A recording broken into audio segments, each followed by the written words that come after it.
Árbitro de futebol, o único que busca o jogo perfeito sem tocar na bola, o único dentro de campo que não pode aparecer, mesmo vigiado por olhares atentos, e também o único envolvido que não leva a sua função como profissão. Tudo que envolve o esporte, hoje, principalmente o futebol, ele é altamente profissional. Você não é profissional até hoje no Brasil, então você recebe se trabalhar.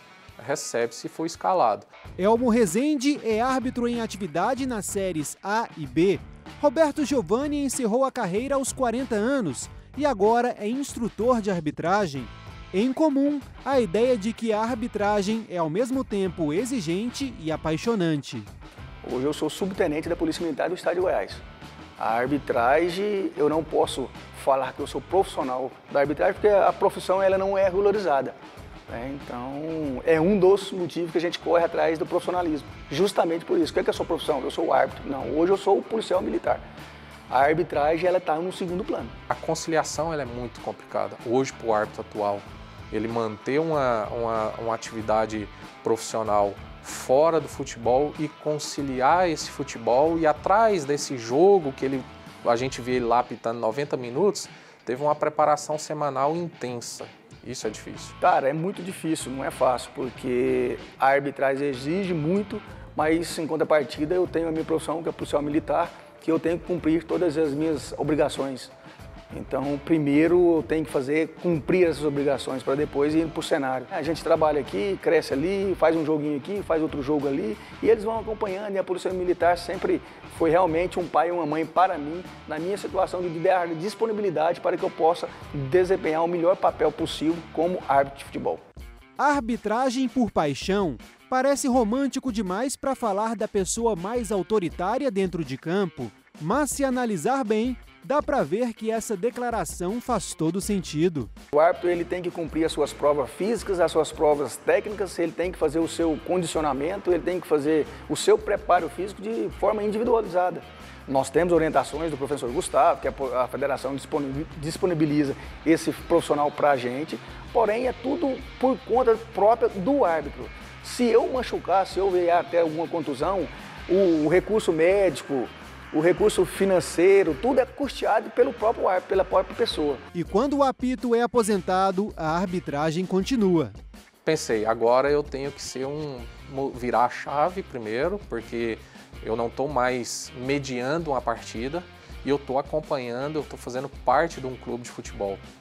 A primeira coisa é aprender a dar aula. De 2019 para cá eu venho desenvolvendo essa atividade, ser instrutor de regras, relacionamento do atleta com o árbitro.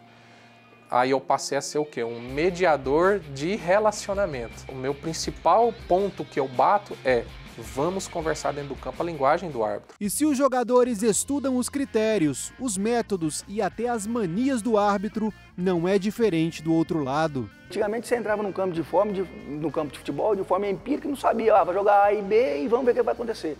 Hoje não, hoje nós fazemos sim um estudo muito técnico em cima das equipes, dos estilos de jogos que as equipes têm, quais são os estilos e as possibilidades de jogos que eles têm, se entrar fulano, se sair ciclano, o que o jogo pode mudar, né? 4-4-2, 4-4-1, e aí vai mudando o cenário, quando tem uma expulsão, o que essa equipe pode se apresentar, qual que é a característica de cada jogador. Quanto mais elementos você tiver nas suas mãos, nas suas possibilidades de estudar aquela equipe para trabalhar, para você ir para o jogo, é muito melhor.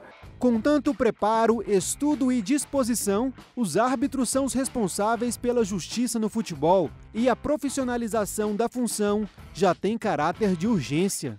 Profissionalização, ela vai resolver 90% hoje vamos dizer assim, dos problemas que a gente encontra com relação ao quê? A interpretação, o árbitro ele ter mais tempo de treinamento físico, ele ter mais tempo de estudo, ele viver realmente a arbitragem. E outra, que é muito importante, financeiramente ele ser pago pelo treinamento, pelo estudo, que hoje isso não acontece. Pela associação, não, nós sempre estamos brigando para que essa profissionalização chegue o quanto antes. Porém, fora dessas associações, fora desse campo, aí realmente a gente encontra essa dificuldade de querer quem vai ser o pai da criança, né? Quem que vai fazer a primeira vez. Então, essa dificuldade, ela ainda impera. Quem paga a conta? A federação local, a CBF, quem paga os encargos de folha, de salário para o árbitro? Eu acho que hoje esbarra muito nisso. Às vezes você pode falar assim, mas o futebol, ele rende muito dinheiro. Ali dentro tem como pagar o árbitro, mas a entidade ela não enxerga desse jeito. Como eu tenho árbitro no Acre, eu tenho árbitro em Rondônia, eu tenho árbitro em Goiás, eu tenho árbitro no Pará, é uma empresa descentralizada. Como ter gestão dessa empresa descentralizada? Então existe esse debate, sim. Quem paga a conta e como gerir uma empresa descentralizada. Isso é questão de legislação, né? Porque quem vai legislar, quem vai criar uma lei, quem que vai criar todo o âmbito, todo o amparato para a profissão existir, né? Então nós dependemos dos nossos parlamentares para que isso aconteça também. Então é um conjunto de fatores que todos têm que falar a mesma língua para a coisa acontecer. A maior crise da história da arbitragem brasileira foi revelada quando apostadores de cassinos encontraram árbitros corruptíveis. As casas de apostas sumiram por um tempo, mas agora o assunto voltou à tona, com mais apostas, mais apostadores e maiores valores. E a CBF não quer deixar essa ponta solta. E ela está em alerta a todo um instante sobre essa situação de jogos de aposta, justamente para não envolver nenhum tipo e nem sequer passar pela arbitragem. Então, a corregedoria da CBF, ela age com muito rigor neste campo e nós somos muito cobrados, nós somos muito vigiados e eu te falo hoje que 100% do quadro, hoje, por tudo que nós já passamos e pela toda a evolução que teve, hoje 100% do quadro, a gente não pode falar os 1000%, mas é muito difícil ter uma possibilidade de alguma coisa nesse quesito acontecendo com a arbitragem. Hoje, no Brasil, o quadro de arbitragem, CBF e Federação Goiana, que eu conheço esse pessoal também daqui do estado, são 100% idôneos. Hoje, se você pedir na federação lá o número de um árbitro nosso, você vai ter dificuldade. Então, é uma forma de blindagem, né? Mas eu acredito que esse fato ficou em 2005. De lá para cá, é feito um selecionamento muito grande do perfil do árbitro. É provável que a arbitragem nunca deixará de ser questionada. Enquanto isso, fora das quatro linhas, o sonho do apito perfeito continua. A arbitragem é legal, a arbitragem é viciante, porque ela nos empolga a cada instante. A cada suor de um apito, a cada suor que cai do rosto, ela nos proporciona uma emoção diferente. Seja ela de satisfação, seja ela de alegria, de tristeza. Não me trouxe riqueza, mas foi a riqueza que eu recebi foi, primeiro, as amizades que eu fiz com todos os árbitros de futebol hoje ainda no Brasil, que estão em atividade.